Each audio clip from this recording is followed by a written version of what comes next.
بسم الله الرحمن الرحیم. بلوچ ازادي غوښتونکو تازه یو ځل بیا د پاکستان پر امنیتي ځواکونو د بریدونو ادعا کړې ده. ازادي غوښتونکي باور لري چې د بلوچستان د خپلواکۍ لپاره یوازینۍ لار د پاکستان له پوځ سره وسله مبارزه ده. هممهاله د بلوچستان جمهوریت ډلې اعلان کړی چې د اګست 11 به د بلوچستان د خپلواکۍ ورځې په توګه ونمانځي او له نړیوالې ټولنې غوښتي چې خپلواک بلوچستان په رسمیت وپیژني. له بلې خوا د پاکستان د اقتصادي او امنیتي وضعیت په اړه د پخواني امریکایي ډیپلوماټ زلمي خلیلزاد وروستیو څرګندونو هم د دغه هیواد پر روانو حالاتو رڼا اچولې ده. په داسې حال کې چې په بلوچستان، خیبر پښتونخوا او کشمیر کې نامني او سیاسي کړکېچ مخ په پراخېدو دی. تحلیل کې به له خپلو دوو تنو درنو میلمنو سره په دې بحث کوو چې د بیلتونپالو غورځنګونو د پراخېدو تر شا اصلي عوامل څه کیدای شي. نړیواله ټولنه به د بلوچستان د خپلواکۍ غوښتنې ته په کوم نظر وګوري او که پاکستان پر خپل اوسنۍ امنیتي او سیاسي تګلارو ټینګ پاتې شي د دغه هیواد او سیمې راتلونکی به کوم لوري ته ولاړ شي. درنو لیدونکو او اورېدونکو تحلیل ته ښه راغلاست. زه محمد عمر ځواک یم. د همدې موضوع په تړاو په بحث کې راسره دوه تنه درانه میلمانه دي.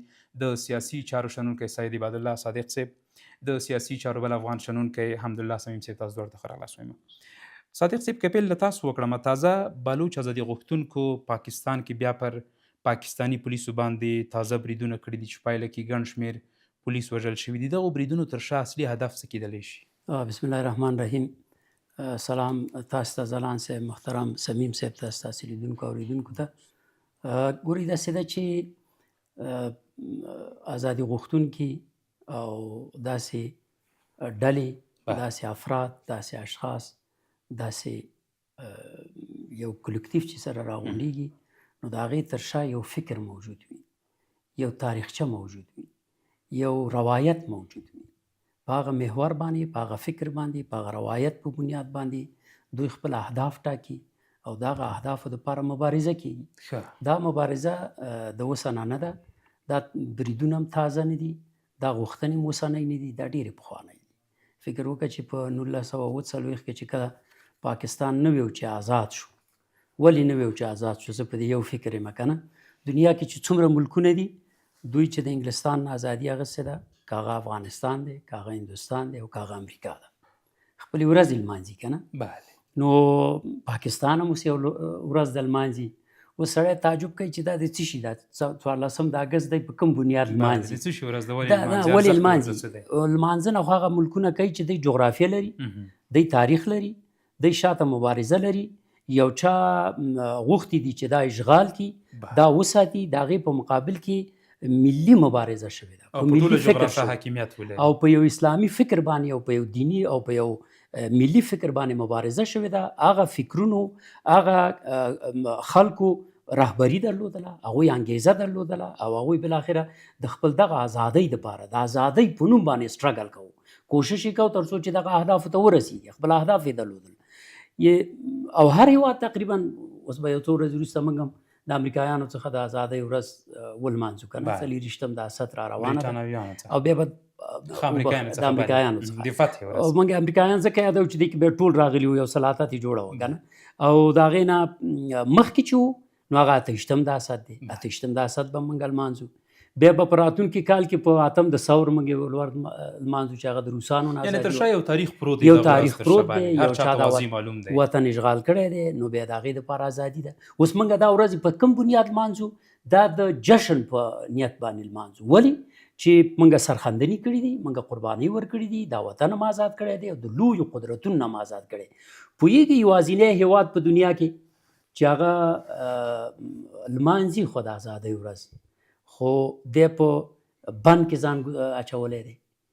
یعنې نور دنیا د انګلستان نه ازادي اخیستې ده او دی د هغه په بند کې پروت دی. هغه یوازې پاکستان دی. پاکستان د انګلستان په بند کې پروت دی. معنا دا چې د هندوستان څخه خو دی آزاد شوی نه دی، د هندوستان څخه پاکستان بیل شوی دی او د پاکستان څخه بنګال بیل شوی دی. نو که چېرته دا ازادي وه نو بیا به د جغرافیې نه بیلېدلی، بیا به داسې ټوټه ټوټه کېدلی نه. دوی به بیا خپل انسجام، خپل قوت، ولو که جګړې کېدلې، ولو که نور ملکونه راتللی، لکه د افغانستان کې د انګلیسانو نه وروسته روسان رال، د روسانو نه وروسته ناټو راله یا امریکایان رال، مګر افغانستان پاتې دی. یعنې څومره هلې ځلې وشولې، څومره کوششونه وشولو چې افغانستان حد اقل یو 4 ټوټې خو کي کنه او د دې ډېرې زمینې په ډېرو مختلفو مواقعو کې دې ته مساعد شولې چې افغانستان ټوټه شي اما ولې ونه شول مګر ولې ټوټه نه شول؟ اوس په دې ونه شولو چې افغانستان موږ چې ویو چې موږ 15,000 کاله تاریخ لرو کنه ښه. نو دا خدا معنا نه ده چې موږ یوازې دا په خوله ویو چې موږ 15,000 کاله تاریخ لرو د دې تاریخ کې فرهنګ هم شته دی دې کې روایات شته دی دې کې انګیزې شته دی دې کې د افغانیت په نوم باندې بیا وروسته د اسلامیت په نوم باندې دا ټول یو جوش یې خوړلی دی او دا جوش د خلکو په ذهن کې د خلکو په رګونو کې په هډوکو کې په احساساتو کې په ماشومانو کې ګوره په میوند کې د یوې ښځې نوم ولې یادېږي هغه یو مشهوره ټپه ده که نه د دې یوې ټپې د دې یوې جینۍ یا د دې یوې ښځې د یوې ټپې که په میوند کې شهید نه شوې خدای به ګلاله یا بېننګۍ ته دې ساتي اوس سپین ږیري هم روان دي ځوانان هم روان دي او 12,000 عسکر د هغې په مقابل کې نور تاب نشي راوړی ولې نشي راوړی انګېزه څه وه د یوې ښځې یو غږ دا څه شي یوه چیغه یوه چیغه وه چې ګواکې دا خو ما ته اوس یو تانه پاتې کېږي دا خو ازادي ده دا خو د انګلیس په مقابل کې جګړه ده زما ځواني ده دا زما خاوره ده د یوې ښځې غږ دی دا خو بې ځمکې ته ولیږي زما خو په مخ باندې پوزه نه پاتې کېږي هلکه څه چلو یوې ښځې هم د باندې غږ وکړه او تاسې دا ونه درېدلی نو دا دی چې دا خبرې دي اوس په بلوچانو کې دا انګېزه د 1940 نه چې پاکستان د هندوستان څخه رابېل شو او بیا د کلات دولت پاکستانیانو په زور ونیو که نه او بیا د هغې نه وروسته دا مبارزه شروع شوله یعنې په 48 کې دا غږ اوچت شو چې محمد کریم خان شهزاده دا غږ وکړ چې یعنې داسې غږ یې وکړ چې د ازادۍ غږ یې وکړ بیا د هغې نه وروسته د اکبر بګتي چې د پرویز مشرف په وخت کې د منځه لاړ په شهادت ورسېده هغه بیا یو څه ناڅه 50 اول یې ویلې چې موږ ته خپل حقوق راکوئ زمونږ په خپلو منابعو باندې باید خپل تسلط حاصلي موږ باید د خپلو منابعو نه د خپلو لارو نه د خپلې هوا نه د دې خپلې خاورې نه سمه استفاده وکړو موږ ته خپل حقوق راکوي دا د پاکستان د حکومت نه وغوښتل او حتی څو ځل مثلا دی په حکومت کې پاتې شوی سړی هم دی مګر کله چې ولیدل چې په دوی باندې حملې وشولې دوی ټارګټ شولو د دوی حقوق یې ورنه کړل د دوی خلک یې بندیان کړل مبارزین یې بندیان کړل بیا هغه هم یو 50% د دې خبرې ته راواوښته او هغه BLF بلوچ لیبریشن آرمي بلوچ لیبریشن فرنټ چې هغوی د ازادۍ دپاره دا غږ اوچته یو څه ناڅه 50% اکبر بګتي چې د پرویز مشرف د خوا ټارګټ شو هغه هم دا غږ اوچت کړ چې د ازادۍ نه په غیر لکه څنګه چې تاسې ویلي د ازادۍ نه په غیر نور د بلوچستان حیثیت د دې د جغرافیې چې 42% جغرافیه د دوی په لاس کې ده پاکستان د ټولو جغرافیې 42% جغرافیه دوی سره انرژي دلته ده ګوادر دلته دی یعنی هغه فریمانه منابع د غاز هم دلته دي نو چې دا هر څه لري نو تاسو فکر کوئ چې دوی اوس خپل ازادي وانخلي بیا په پاکستان کې دننه دوی هغه حقوق لاسته راوړي نشي راوړي سلامت سي ډېر زیاته مننه صمیم صاحب محترم د بلوچستان یا په کشمیر کې د کشمیریان ازادۍ غوښتونکو ډلو په پښتونخوا کې که وروستي موږ تاسو د پاوز په خلاف بریدونه وګورئ تاسو په نظر د پاکستان پاوز په دې وروستیو کې څومره د ضعف نقطې سره مخ شوی دی آیا فکر کوئ چې دوی به وکولی شي دغه بریدونه مهار کړي؟ بسم الله الرحمن الرحیم ځواک صاحب محترم ته او قدرمن معزز میلمه ته او لیدونکو اوریدونکو ته السلام علیکم ورحمت الله وبرکاتو. علیکم السلام ورحمت الله وبرکاتو. د پاکستان د پوځ په وړاندې باندې د بلوچ ملتپاله ګوند د 2 لسیزې مبارزه هغه ورو ورو وده کوي زیاتیږي. تاسې ګورئ هر کال د دوی د بریدو هغه کم ارقام و تعداد چې دي هغه تر مخکیني کال زیاتیږي کمیږي نه او د دوی سلطه په جغرافیه باندې هغه کال تر بلې باندې زیاتیږي او د دوی د خواته د پاکستان پوځ ته تلفات هغه میاشته تر بلې میاشتې پورې فرق کوي هغه زیاتیږي. کراکه کینه نفرتونه هم ورس تر بلې زیاتیږي. دلته د دوی په وړاندې باندې د ولس لرېوالی له پوځه تقریبا په پاکستان کې به مخکې یو داسې انګیزه وه په دې دیوالو په هر ځای به دا شعار لیکل سوی و سپاک پوځ زنده‌باد. اوس دغه الفاظ د ولس ته دونې بدرنګې سوي دي چې د دغه الفاظو په ځای باندې ناپاک پوځ وایي. د پاکستان د ولس قاتل پوځ وایي ورته داسې په نفرت کې ورسره لویدلي دي. نو دغه حالاتو ته چې ګورې د بیلي یا د بلوچ ملتپاله ګوند دغه حملې چې دي دا تر مخکې ډېرې زیاتې شوي دي. دارنګه په څنګ کې ورسره د ټي ټي پي بریدونه هغه هم په دغه شکل باندې پورته تللي دي. داسې نور هلته د کشمیر مسله او یا دلته د سیاسي ګوندونو اختلافات ورسره، دا ټول هغه څه دي چې فوج په دې کې ناکامه شوی ده. له دغه وجې هلته په پاکستان کې اوس تاسې ګورئ سیاسي ثبات هغه نسته. هلته چې کوم رسمي ګوندونه دي هغه که قومي دي که مذهبي دي هغه ټول د حکومت خلاف دي. حتی هغه په واضح ټکو باندې د هغه فوج مسیران دا وایي چې د پاکستان د ولس قاتلین هغه د پاکستان فوج ده په نامه باندې اخلي.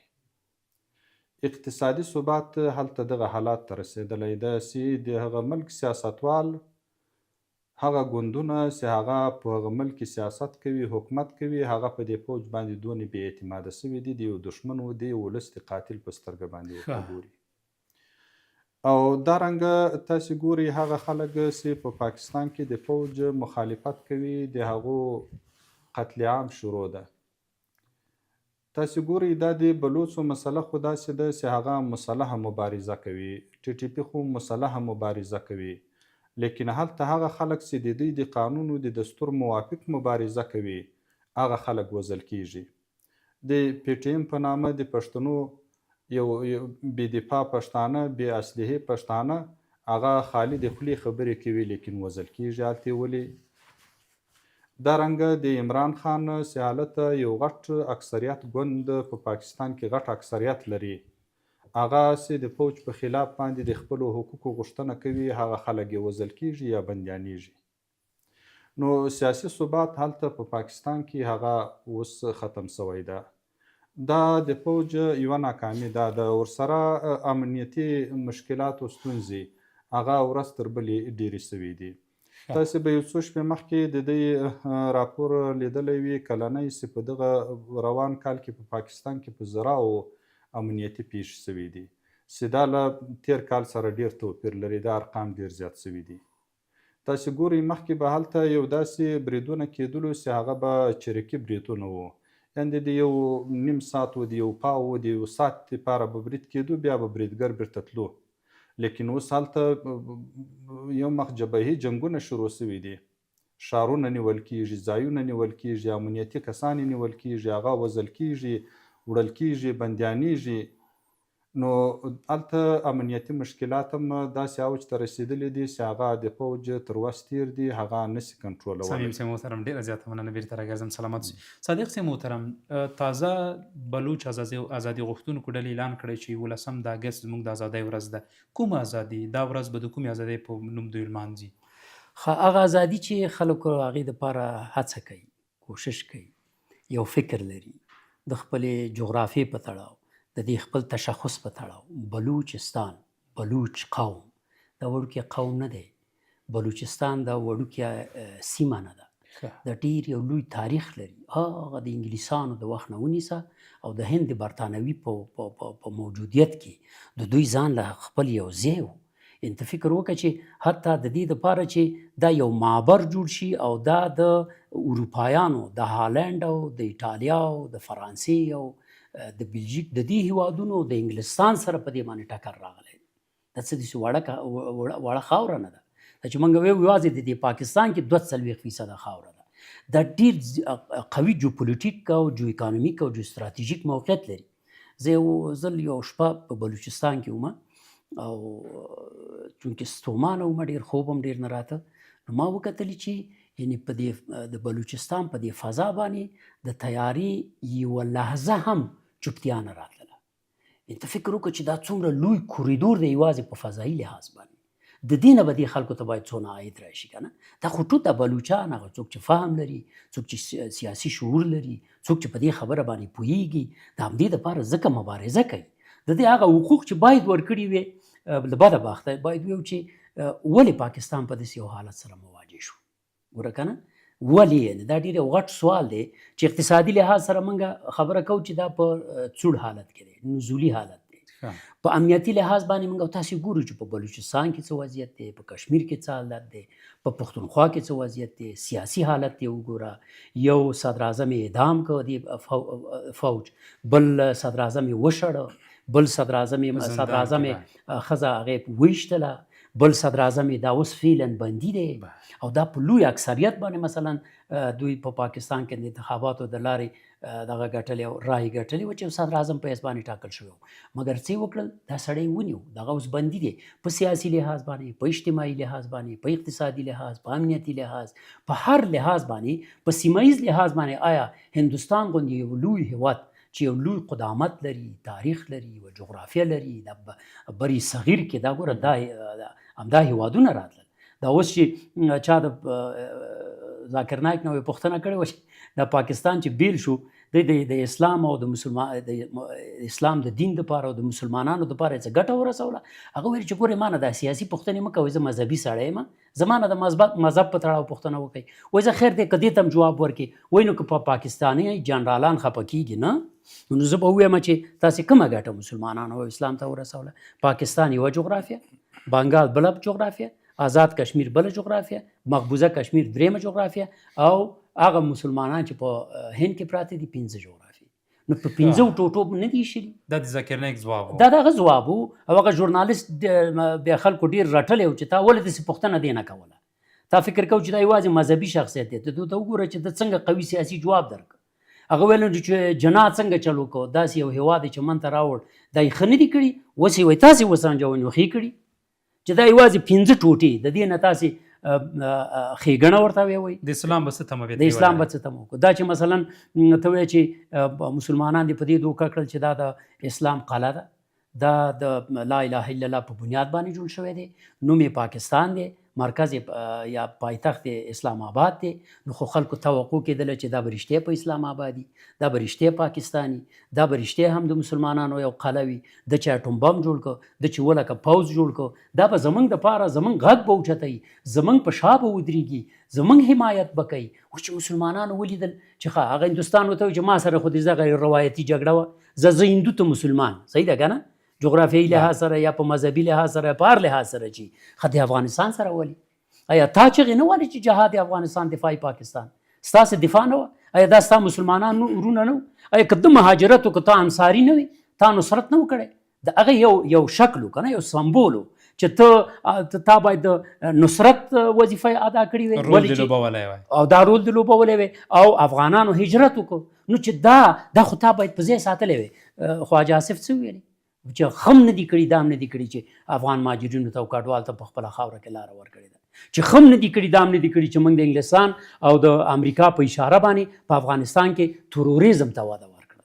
ته ګوره چې ته وایې جهاد افغانستان او بیا ورته تروریزم وایې، چې ستا جنرال، ستا مذهبي مشرانو او ستا سیاسي مشرانو دا غږ کو په دې په خپل خلکو باندې چې که بل هیڅ هم نشئ کولی، حد اقل افغان مجاهدینو ته دعا وکئ تر څو چې دوی وکړی شي په افغانستان کې د دې سور مار سر تر خپې لاندې کی او ویچقئ. که چېرته دا د تورخم او سپین بولدک نه راووښتل، موږ کې بیا دا ځای نشته دی چې موږ د دې مقابله وکړو د دې سور ښامار. نو دا دی چې دا هغه مبارزې، هغه سرخندنې، هغه مهاجرات، هغه سختي، هغه تکلیفونه چې افغان مهاجرونو ستا په خاوره کې ولیدل، په افغانستان کې ولیدل، قربانیان یې ورکړلې، 2.5 میلیونه انسانان شهیدان شو، دا وطن آزاد شو. یوازې پاکستان نه، ته خو یو ځان یو هیواد وي، دا تاجکستان، دا ازبکستان، دا ترکمنستان، دوی باید هر ورځ یو سلام پیغام د افغان ملت په نوم رالیږلی چې موږ چېرته تاجکستان وو، موږ خو اتحاد جماهیر شوروي وو، دا جماهیر چې وو موږ خو د ده د لاس لاندې وو. ستا د ازادۍ سره موږ ته دغه یو ازادي راوبخل شوله چې دی دلته مات شو، کمونیزم دلته مات شو، سوسیالیزم دلته مات شو، اتحاد جماهیر شوروي ټوټه ټوټه شو. زه د بطن نه راووتم، لالا افغان لالا تا ته د سلام، تا د څو ګزه سلام. نو په دې خاطر فکر کوم چې دغه ازادي ده او که الهام بخونکي د ازادۍ کم پیغام دی د افغانانو نه اخیستل شوی دی، افغانانو ته د دوی هم دعا وکړي، هم د دوی د خیر دپاره. ډېره زیاته مننه. صمیم صاحب د نړیوالې ټولنې څخه د بلوچستان د رسمیت پیژندنې غوښتنه څومره عملي بڼه خپلولی شي؟ دوی په نړیواله ټولنې غږ کړی چې بلوڅان دې په رسمیت وپېژندلی شي او 11 د اګست چې کومه ورځ راځي دغه د دوی د ازادۍ په نوم ونومولی شي. نړیواله ټولنه تر ډیره پورې دا د ملګرو ملتو د منشور سي داسې هلته ملکونه په رسمیت باندې پیژندل کیږي، نو د هغه دپاره خو دوی خپل اصول ایښي دي. یعنې د جغرافیې مسله ده، د حاکمیت مسله ده، د ملت مسله ده. دا هغه مسایل دي چې په دغه اساس باندې د یو څوک په رسمیت باندې پیژني. د پاکستان اوسنی حالت هغه یو داسې متزلزل حالت ده چې هلته بلوچان له نړیوالې ټولنې یو داسې غوښتنه کوي چې د پاکستان مخکینی حاکمیت د هغه په ځای باندې باید موږ په رسمیت باندې وپیژندل سو. نو د دې معنا دا ده چې دا خلک رشد یې کړی ده، مخته تللي دي. خو یوه خبره دا ډیره لرې نه ده چې دوی له نړیوالې ټولنې کړې ده. ولې د بلوچانو هلته مبارزه یا د ټي ټي پي مبارزه خو ځانته مسله ده، په بل نامه باندې ده. د بلوچانو مبارزه چې ده هغه د حقوقو مبارزه ده. یعنې ګورئ په بلوچستان کې بلوچستان له طبیعي زیرمو هغه ډیر غني جغرافیه ده. هلته د بلوچستان طبیعي زیرمې که ګاز دي، که زر دي، که نور کانونه دي، هغه په یو داسې شکل باندې چور کیږي چې د بلوچستان ولس له هغه برخمن نه ده. د ده له کوره کان خیږي پنجاب ته ځي، هغه ګټه ځینې اخلي. او بیا دا کانونه داسې هم نه دي چې د پاکستان بودیجې ته ځي دا پیسې.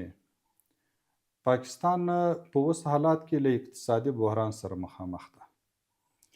تاسې ګورئ تر دونې درنو قرضو لاندې ده چې له کومه بانکه دی قرض غواړي هغه جواب ورکوي. نو دغه زیرمې چې خیږي له بلوچستانه خیږي، د بلوچستان حکم نه ورکوي د ولس او د حکومت د پاکستان بودیجې ته هم نه ځي. هغه د فوج په نامه کوم حاکمه کړۍ چې ده هلته هغه شخصي د هغو جیبو ته ځي، هغه کاروبارونه باندې کوي. په بلوچستان کې چې کومه پروژه د سیپک په نامه باندې د چینایانو تیریږي، یوه غټه پروژه، د هغه مکملې فایدې هغه دغې کړۍ ته رسیږي، بلوچستان ولس له هغه محروم پاتې کیږي. په سیاسي مشارکت کې د جمهوري نظامو کې سیاسي مشارکت مساوات غواړي. په دغه برخه کې د بلوچستان خلک چې دي هغه ډیر پاتې دي. د بلوچانو جنگ هغه د دغې روحیې په بنیا باندې کیږي چې خپل حقوق موږ غواړو. اوس کله چې د خپلو حقوقو دپاره هغو غوښتنه کوله، په زراوو کسان د هغو ورک سو، بندیان سو، لاپته سو، تر اوسه پرې درک نه ده معلوم. هغه مجبوره سو نور یې ټوپک ته لاس کړو، وسلواله مبارزه یې شروع کړې د خپل حق د غوښتلو دپاره. نو اوس دغه ډله چې ده دا د ترهګرې ډلې په نوم باندې دوی نړیوالو ته نسي نومولی چې دا ترهګره ډله ده، تاسې یې مه پېژنئ په رسمیت باندې، بلکې د پاکستان اکثریت ده. نو هغه مبارزه د خپلو حقوقو دپاره کوي.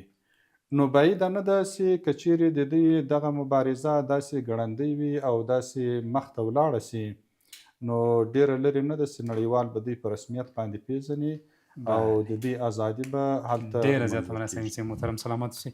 صادق صاحب محترم، تاسو د تیرې پوښتنې په ځواب کې ویلي چې لکه جمهوري شوروي نه چې ځینې هیوادونو ازادي واخیستله او دوی خپل مشروع حق و نړیوال ټولنې ورسره ومنله. فکر کوئ چې که بلوڅان خپلې مبارزې ته دوام ورکړي، د کومه ادعا چې روانه کړې ده، کومې لپاره چې مبارزه کوي، لرې نه ده چې نړیواله ټولنه به دا دریځ ورسره ومني. پاکستان کې ګډوډیو ته په کتو، کشمکشو ته په کتو، ځکه حق حقدار ته نه سپارلی کېږي، د یوې جغرافیې طبیعي زیرمې راخیستلی کېږي، په یوه لرې پرته سیمه باندې مصرفیږي. او یقینا ګورې داسې ده چې یو خو خپله د پاکستان موضوع ده، یو د ملل متحد موضوع ده، یو د امریکا خبره ده د برطانیې په شمول باندې. د امریکایانو او د برطانویانو هغه عمومي فارموله ده چې ډیوایډ اینډ رول. هغه په دې معنی چې اوس د پاکستان نفوس د 240 نه واوښتو میلیونه، که نه دا ډېر لوی نفوس دی. اوس د دوی ته مثلا د دوی کنټرولول په یو داسې هیواد کې چې غیر متجانسه جغرافیه لري، که موږ ورته ګورو بلوچستان ستان پکې پښتونستان سند او پنجاب او د کوم ځای نه بیل شوي دي د هندوستان نه رابیل شوي دي هندوستان ورسره خپل هغه تربګني پالي ګورئ بار بار تاسې وزیر د خارجه د وزیر د دفاع د هندوستان په یو بیان کې ویلي چې سند د هند دی او بلوچستان د یو آزاد هیواد په توګه باید وپېژندل شي ولې چې دوی مبارزه هم د دې خبرې دپاره کوي او د دې دا سرچشمه د څه نه راواغستله څنګه چې په باز کې ویل شو که نه چې حقوق چې ورکړل شي خو څه خبره نشته دی یا د پاکستان پورې تړلی یا یو آزاد یا هر څه چې یا د هندوستان پورې خو حق حقوق ورکول کېدل که نه چې حق حقوق ورکول کېږي بیا ملتونه د حقوقو په بنیاد باندې د خپلو فرهنګي کړنو په بنیاد د خپل دین په بنیاد باندې بیا څه مشکلات نه لري بیا په هره جغرافیه کې چې ژوند کولی شي هغه څه مشکله نه ده خو هلته که چېرته بیا راځي د ملل متحد خبرې ته نو هغوی وایي چې حق خود ارادیت د ملتونه حق لري چې خپله اراده څرګنده کړي اراده تمثیل کړي اراده څرګنده کړي څه غواړي اوس په پاکستان باندې بغږي چې تاسې د دوی حقوق ورکوي تر ټولو لوی حق دا دی چې د دوی ژوند تامین نه دی د دوی جغرافیه د تحریم لاندې ده د دوی چې څه زیرمې دي خو د ده په خاوره کې دي آیا تر ټولو غریبه صوبه د پاکستان په اصطلاح باندې همدا بلوچستان نه دی او تر ټولو لویه جغرافیه هم همدا نه ده تر ټولو زیات معادن همدا صوبه نه لري بلوچان نه لري تر ټولو کم نفوس یوازې په بلوچستان کې نه دی تاسې وګورئ 14 میلیونه نفوس لري 14 میلیونه په ټول پاکستان کې او 42% خاوره د ټول پاکستان ده نو تاسې دوی ته کوم حقوق ورکوي هغه ګاز چې تیریږي په هغې باندې تاسې آباد یاستئ د پښتونخوا چې کومې اوبه دي ستاسې میلیونه پې چلیږي ته په وړه جوړې او بیا ته په ده باندې خرڅې د زراعت چې څومره دی یا مثلا صنعتي فابریکې چې دي ګرځي خو دا د دې په اوبو ګرځي دا د دې په ګاز باندې ګرځي که نه او دا تاسې استعمالوئ او د دوی په حقوقو باندې سترګې پټې کړي دي نو ملل متحد باندې به آخر بار چې غږ کېږي آخر به ووایي چې حقوق دې ور نه کړل ودې وژل په خپله خاوره کې نو او د حق خود اراده هم دا خلک کولی شي تمثیلي کړي نو بیا نور څه غواړي ورکوي هغه حق بله خبره دا ده چې ما چې مخکې ویلې چې انګلستان او امریکا نور دوی په دې سطح نشي کنټرولولی یو اټومي قوت یو د 7 لکه پوځ په مشرۍ لاندې او داسې پوځ چې د 88 کاله مطلق د پوځیانو په لاس کې د اداره یا دا پوځي د پردې مخې ته دی یا د پردې شاته کېږي کله د پردې مخې ته راشي کله شاته شي اوس یحیی خان کو ایوب خان که دغه جنرال ضیاء الحق او وروسته پسې پرویز مشرف اوس منیر څنګه دی عاصم منیر تاسې وګورئ د دې هغه کردار څه شی دی تاسې د خارجي سفرو کې وګورئ د صدر اعظم حیثیت یې وګورئ د داخله چارو وزیر ته وګورئ د خارجه چارو وزیر ته وګورئ او ده ته وګورئ که نه فقط یو هغه عسکري دریشي نه اغوندي په یو ملکي دریشي کې دا په هر ځای کې مخکې دا مارشال دی دا د دوی مشر دی بعضې علما هم د دې خبرې فتوا ورکوي حتی په افغانستان غوندې هیواد باندې د یو عالم د خولې نه د جهاد فتوا راوځي دا سمه کړنه ده دا ناسم سیاستونه کله چې هیواد کې اقتصادي بحران اجتماعي بحران حقوق ورنکړل شي وژنې ډېرې شي بندیان ډېر شي زورونې ډېرې شي د حق خلکو هغه حق حقوق پامال شي که هغه خدای ورکړي دي که د دوی مسلم حق دی چې باید که چېرته دا نه کېږي نو دا څه دی دا ضعیفه مدیریت دی دا ضعیفه سیاست دی دا سیاستونه او هغه هم پوځي سیاست هغه هم د اسټبلشمنټ سیاست هغه هم د استخباراتو سیاست هغه خپسه ده چې د دوی په دې هیواد باندې خپره ده او بالاخره خلک د دې ته نور مجبور شلو چې هغه وایي بتانګ آمد بجنګ آمد. ډېره زیاته مننه صمیم صاحب محترم په دې وروستیو کې تاسو د لومړۍ پوښتنې په ځواب کې ویلي چې پاکستان کې مخالفې ډلې د پوځ ورځ تر بلې ډېرېږي د پوځ وژل هم ورځ تر بلې ډېرېږي سطحه یې دې پورته کېږي پاکستان کې بېلتون پاله ډلې اصلي علت یې څه کیدای شي ولې ورځ تر بلې ډېرېږي کشمیریان شي بلوچان شي پښتانه شي سیندیان شي پاکستان کې ولې ورځ تر بلې دا تخم ډېرېږي اصل کې مخالفت څه پیدا کېږي په یو کور کې هغه څه په یو کور کې یو څوک حاکم وي د هغه عدالت څه نه وي ظلم وي ورځ تر بلې پورې مخالفت ورسره زیاتېږي په هغه کور کې بالاخره بېلتون ته لاره هواروي هغه یو کور په بې اتفاقي کې دغه اندازه ته رسېږي چې یو مخ سره جلا کېږي. تاسې ګورئ په پاکستان کې هلته یو داسې حالات دی یو څو شپې مخکې د جمعیت علماء اسلام د ګوند مصر مولانا فضل الرحمن صاحب هغه په پاکستان کې یو لوی مذهبي ګوند لري او اکثره طبقه یې علما دي.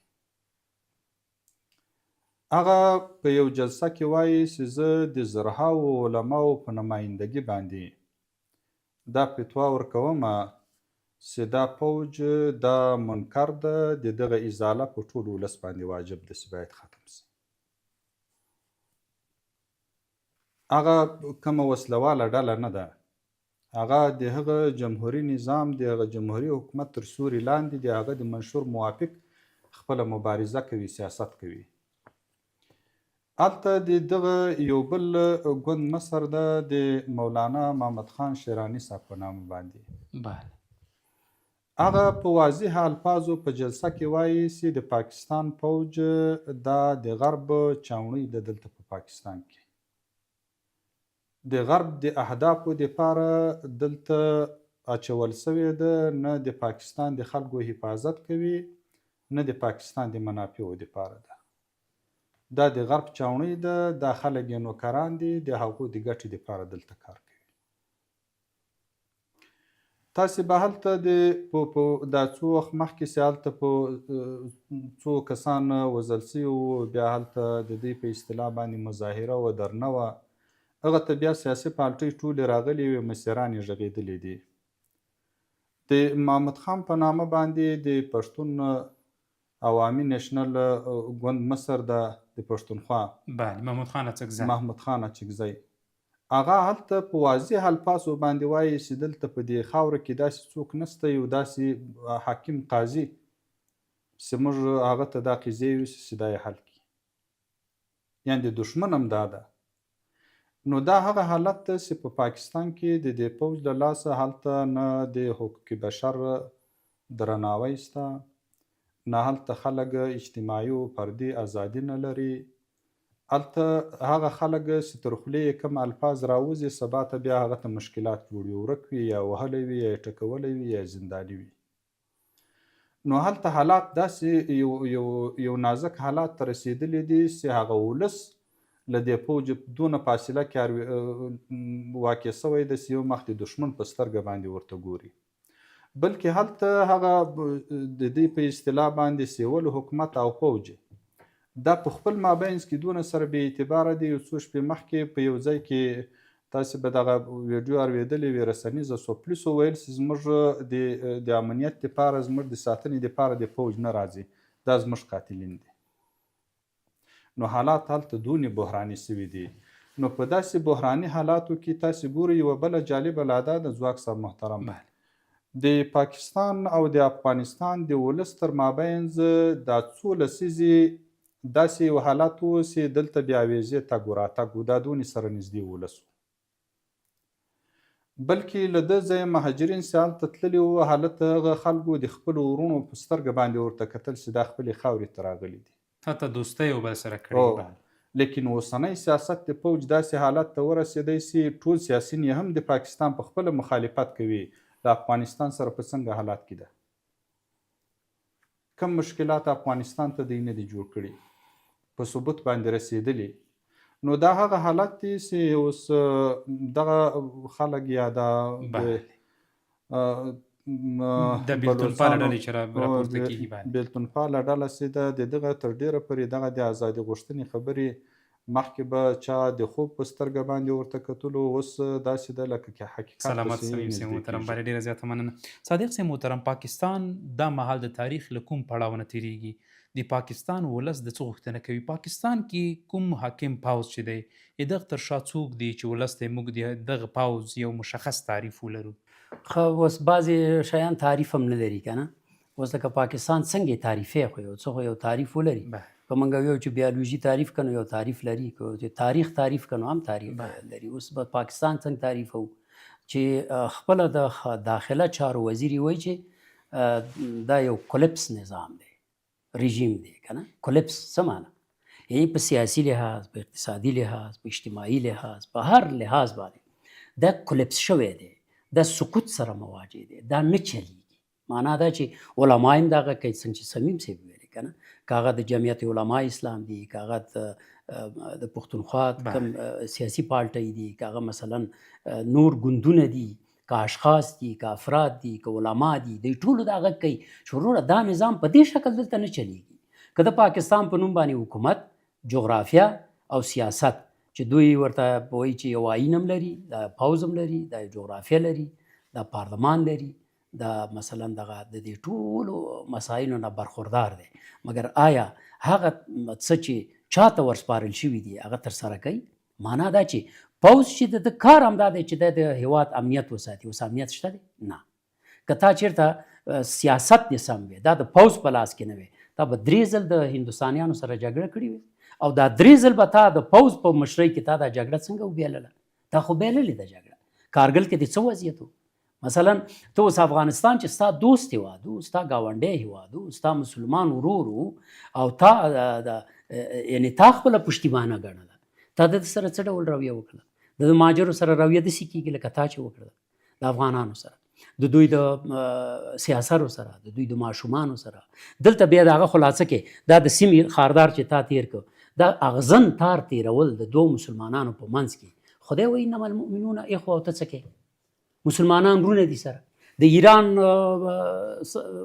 رئیس جمهور وایي چې په دې اروپا کې ویزې نشته دی، او موږ مسلمانان چې وایو چې موږ ټول سره ورونه یو، زموږ په منځ کې څه وضعیت دی؟ یا دا زموږ او ستاسې اسلامي روایات دا تقاضا کوي، ښه بیا ته زموږ په منځ کې څه تیرې؟ دیوال لګې، یا مثلا سیمې خاردار تیرې، اغزن تار تیرې. دا د څه نمایندګي کوي؟ خو د بیلتون نمایندګي کوي. کم بیلتون؟ هغه کرښه چې یوازې انګریز ایستلې وه، په هغې تا داسې سیمې خاردار تیر کړه. دا خو زموږ په زړه باندې دا سیمې خاردار دی تا تیر کړی دی که نه؟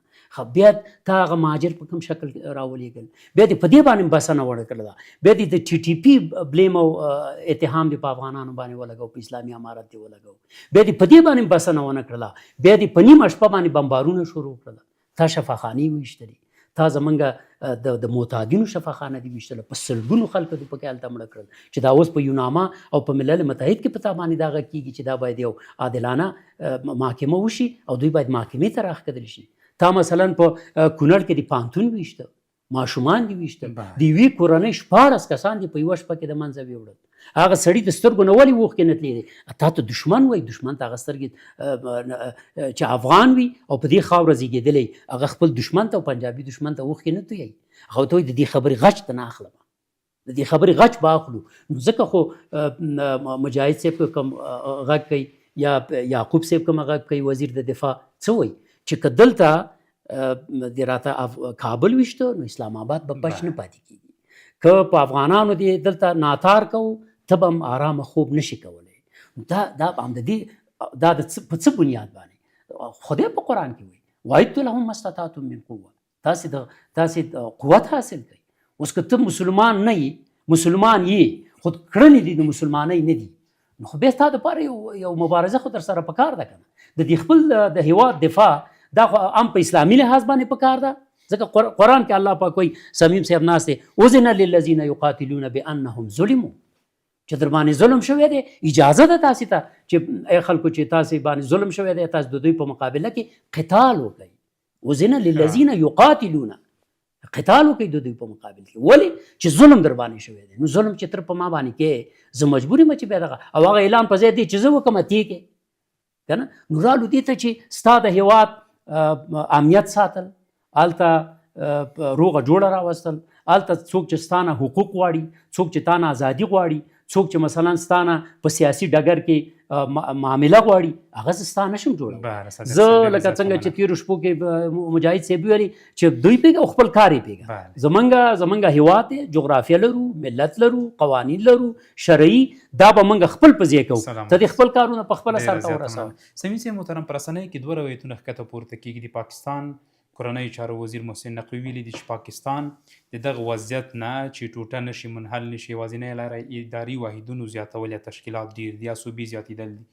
په دې ترڅنګ د پاکستان یو مشهور خبریال دا خبره کړې ده چې پاکستان د ګړنګ په غاړه دی، پاکستان د پاشل کېدو سره مخ دی. تا په نظر دا به امکان ولري چې پاکستان سره وپاشلی شي، سره ټوټه شي؟ ځواک صاحب محترم، دغه را روان حالات د یو ملک هغه له پالیسي سره تعلق لري. یعنې د اوسنۍ پالیسۍ د پاکستان د پوځ چې کومه ده هغه یو داسې پالیسي ده چې پاکستان ورځ تر بلې پورې د رکود حالت ته بیایي. په سیمه ییز لحاظ باندې هم دا منزوي کېږي، خپل ولس هم فاصله ځینې نیسي، اقتصاد هم بحراني ده، امنیت هم داسې حالات کې ده چې هغه دوی په خپله سر ځینې ټکوي. نو که چیرې دغه پالیسي مخته پسې ولاړه سي، یعنې د کابل کال پوځ څونې شاته سوی و، را روان کال به تر هغه نور شاته کېږي، نور به شاته کېږي. او د جنګ اصول دا دی چې یو وار یو څوک شاته سو، د هغه بیا چې د اقدام روحیه پیدا کوي، په دې وخت کې ډېر وخت وځي. مخالف چریکي مخالف چې د یو پوځ هغه ورځ تر بلې قوي کېږي، هغه آخر د فتحې مرحلې ته رسیږي. نو که چیرې پوځ هلته په پاکستان کې د خلکو د حقوقو درناوی نه کوي، د خلکو زیرمې چور کوي، هلته مساوات و عدالت نه وي، هلته د ولس فردي و اجتماعي ازادي نه وي، هلته د خلکو رایې ته درناوی نه وي، هغه جمهوري حکومت به رایې وي بلکې یو استبداد وي، نو دا حالت دې ته سوق کوي چې پاکستان به ورځ تر بلې پورې شاته ځي. بالاخره دا حالت به تر دغه نور هم خطرناکه کیږي. او که چیرې دغه پالیسي بدله سي، یعنې اصلاحات راولي، اصلاحات څه ډول راشي؟ نظام له منځه ولاړ شي، بل نظام راشي که د څنګه؟ اصلاحاتو دپاره ګوره د پوځ دوی خو اوس ټوله تکیه په نظامي کړنو باندې کړې ده چې د مخالفینو خلاف جنګ کوي. مخالف د څوک ته خو ستا د هېواد سړی ده، له تا حقوق غواړي، تا مجبوره کړی ده، د خپلو حقوقو دپاره یې وسلواله مبارزه شروع کړې ده. نو که ته چیرې غاصب نه سې، ته انصاف وکړې، هغه ته خپل حق ورکړې، دا اصلاح راله، امنیت په خپله سمیږي. که ته چیرې داسې وکړې چې هغه ته سیاسي مشارکت ورکړې په خپل ملک کې، ته وایې چې جمهوري نظام ده. په جمهوري نظام کې د پنجاب او د بلوچستان فرق ولې نشته؟ په جمهوري نظام کې د خیبر پښتونخوا او د سند او د پنجاب فرق دا باید نه وي. لیکن تاسې هلته ورته ګورئ د بلوچستان یا د خیبر پښتونخوا د پښتنو د بلوچانو حق اخیستل کېږي، هغه په پنجاب کې مصرف کېږي. او بدبختانه پنجاب په امن کې وي او بلوچستان او خیبر پښتونخوا د ناامنه وي. و که چیرې پاکستان خو ټول دا څلور صوبې دي، باید ټولو ته یو انصاف یې ورته، لیکن دا عدالت هلته نشته. نو دغه روان حالات چې دي، دا که چیرې په دغسې حالات باندې پاته سي، له اقتصادي مشکلاتو سره هم پاکستان ورځ تر بلې مخامخ کیږي.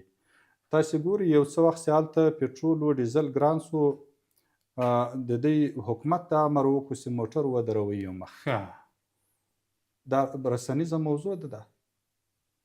ښوونځي رخصت کړل، پوهنتونونه رخصت کړل. بله، چې یو حکومت دونې نسي کولی چې هغه د خپلو مامورینو تیل پوره کړي، او هلته دا اټومي ملک او د دنیا قرضداره وي، نو دا دغسې حالت ته چې دا د حکومتي اډانه کې هم نسي چلېدی، هغه هم مخته نسي وړی، له ولس سره هم په ژبه باندې نه پوهېږي، او له همسایګانو سره هم په ژبه باندې نه پوهېږي، او په خپله خپل اختیار هم نه لري، د بل چا په اختیار باندې چلیږي. نو دغه حالت که چیرې دوام وکړي، د پاکستان راتلونکی به هغه صمیم صاحب ډېره مننه، سلامت سي. بله صادق صاحب محترم، که بحث راټول کړم، وروستۍ پوښتنه دغه ډول مطرح کړم، ستاسو په رنګ د کشمیر او بلوچستان ولسونو پر وړاندې کومه مبارزه چې اوس دغه ولسونو د پاکستان پوځي رژیم په مقابل کې پیل کړې ده، دوی ازادي غواړي، دوی حتی غواړي چې خپل جغرافي حدود مشخص شي، هلته یو جمهوریت اعلان شي. وروستۍ پرېکړه او وروستی تصمیم به د پوځي رژیم د دغه په وړاندې څه وي؟ ګوره داسې ده چې د پوځ همیشه د دوی کړنې، د دوی سیاست، د دوی چې څه کړي دي د ولس سره، د خپلې خاورې سره، د مجاهدینو سره، د علماو سره، د اسلام د مبارک دین سره، قرآن کې الله وایي که نه ومکروا ومکر الله والله خیر الماکرین. نو دوی هم هغه څه چې وکړل، فکر یې کوو چې د پاکستان به د یو داسې هیواد چې هغه به اسلامي هیواد وي، هغه کې به اسلام برلاسې وي، قانون به شرعي وي، مسلمانان به آزاد وي، دلته به حق او حقوق ورکول کېږي، هم په اسلامي لحاظ، هم په عرفي لحاظ، هم په دغه صوبو کې چې دا څلور صوبې دي، دا به منسجم وي، دا به متفق وي، دا به متحد وي، دوی به د اسلام د بیرغ لاندې ژوند کوي خو هغسې ونه شولو. نو چې کله د دوی اراده ناسمه وه، هلته چې کله انګلیسانو دوی د یو لابراتوار په توګه باندې وازمایل. دا یو آزمایشي هیواد و، دا یو پروژه‌ایي هیواد و، دا فقط د یو معین وخت دپاره هم د دې کشمکشونو دپاره وروزل شو، منځته راغې. او دا چې کله پروژه باندې موږ او تاسې په تعریف پوهېږو چې کله سر ته ورسېږي بیا هغه راغونډېږي نو که نه ټول اسناد یې راغونډېږي او رابر ټیپ ته تاویږي او غاړې ته ګزارل کېږي. نو اوس لوی هغه مشکلات اوس دا یوازې پاکستان نه چې دا ټوله سیمه تقریبا هغه خلیج ته وګورئ، خلیجي هیوادونو ته، د ایران مشکلات ته وګورئ، د امریکا دخالت ته وګورئ، جنگي تحرکاتو ته وګورئ، اسرائیلو ته وګورئ، دا ټول مثلا په خپله په ترکیه کې څه وضعیت دی، عربستان ته وګورئ. نو دا هیوادونه په یو کشمکش کې دي، یعنی یو حالت را روان دی چې بالاخره پاکستان په دې حالت نه پاتې کیږي. او دا غ زمینه سازیانې دي چې بلوچان هم دا چغه وایي، پښتانه هم چغه وایي، انسندیان هم چغه وایي، کشمیریان هم دا چغه وایي. دا ولې وایي؟ دا ځکه وایي چې هغه ځمکه هغه هویت او هیت دې ته نه دی آماده چې دا خلک دي په آزادانه ډول یا د پاکستان د بیرغ لاندې ژوند وکړي. دوی ته پکار دي چې خپل ازادي واخلي تر څو چې دوی په آزادانه ډول په خپل اختیار، په خپله اراده د خپلو وسایلو نه استفاده وکړي، خپل حقوق خپله ځان ته وټاکي او د ملل متحد د هغه اصولو مطابق چې ملتونه حق لري چې د خپل ارادې تمثیل وکړي. فکر کوم اوس د دې وخت رارسېږي. ډېره زیاته مننه. د سیاسي چارو شنونکی سید عباد الله صادق صاحب، د سیاسي چارو بل افغان شنونکی حمدالله صمیم صاحب، ډېره مننه چې بحث کې زموږ سره ګډون وکړ. د هوریت راډیو درنو اورېدونکو په ځانګړې توګه د خپله رسنیو درنو څارونکو له تاسو هم نړۍ مننه چې د بحث تر وروستیو شېبو له موږ سره پاتې شوي. تر بیا ښې چارې، د الله په امان.